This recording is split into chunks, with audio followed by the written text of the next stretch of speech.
Hello everyone. I'm here today to speak to you about the recent allegations that have come out saying that I do hallucinogenic mushrooms. And I want to start off by saying that those allegations are true. However, I'm not here to apologize today. No, I'm here to explain and to justify why I do hallucinogenic mushrooms. First of all, these hallucinogenic mushrooms were given to me by none other than the Sir Ian McKellen. He's my supplier, and a fellow who also enjoys these visions of grandeur that we experience while taking from this potent drug. And second of all, I am defending it because without these hallucinogenic mushrooms, The Lord of the Rings and The Hobbit would have been a total flop.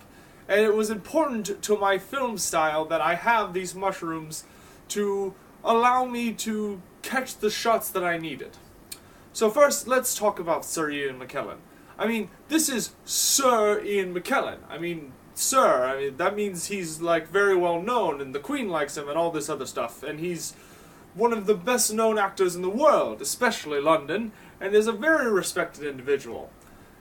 Well, one day he just walked up to me when we were about to start filming The Lord of the Rings, and he handed me a bag full of these little mushrooms and said, "Peter, if you want to make a good movie, you're going to need these in order to make this book not suck on film." And I said, "All right," and I started taking them. And taking them, and taking them. And here we are, and almost a little over 10 years later, and I can say they've worked grand. Sir Ian McKellen is a dear friend of mine, and a very respected actor for many good reasons, and the way that he has apparently been able to play many of his roles is by these hallucinogenic mushrooms.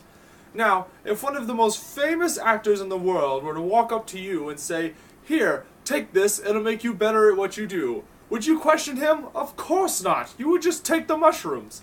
And might I say that majority of the time, it was a very, very wonderful experience.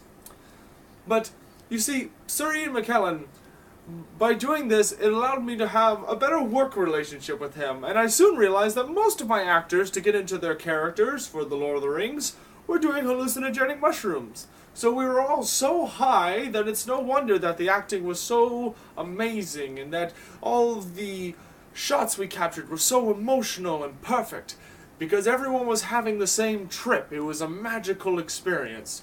Or maybe that was just my trip, but it doesn't matter. Moving on, let's talk about Tolkien and The Lord of the Rings itself. Have you ever tried to read The Lord of the Rings trilogy? Those 3 books are one of the hardest trilogies to get through, not because they're difficult or a high reading level, but because they're boring. Every other page is a song, and he takes forever to describe a forest, and let's face it, Tolkien was just a terrible writer. And how was I supposed to take these awful books with the nerdiest fandom ever seen since Star Trek and turn it into a great film, amazing, godlike series that would be loved the world over for years, decades to come? Well, the answer to that is mushrooms. You remember that great big fire demon, the Balrog from the first movie? You think that was Tolkien? No, that was a bad trip on the mushrooms. The Nazgul, the screaming black riders who chased after the heroes in the story? Bad trip. Sauron, the Great Eye? Bad trip. So, here we can see plenty of evidences that the mushrooms were a very crucial part of my film style. And The Hobbit, don't even get me started on The Hobbit. The Hobbit is one of those books that's so boring that if you try and get middle schoolers to read it twice, they'll suffer through it the first time, but the second time, realizing what they're going into, they'll just bring knives to school and slit their throats before you start reading the first page to spare themselves the agony of hearing it twice. So, keeping that in mind, how amazing is it that I turned the first film into something people enjoyed? I turned that book into 3 films, and the second one's going to be even better, which you should all go see this weekend after you're done with finals, of course. So, but it was mushrooms that allowed me to do that. So, to reiterate, these mushrooms are perfectly acceptable for me to take. 1, because the magnificent Sir Ian McKellen is a great authority to derive from, and he said it's okay to do it. He does them himself, so why should I have any qualms about doing it? And second of all, without them, The Lord of the Rings would have been a flop. would have been boring, and there would be no Hobbit. There probably wouldn't have even been a third Lord of the Rings movie because we wouldn't have made any money. So, in light of that, I am Peter Jackson.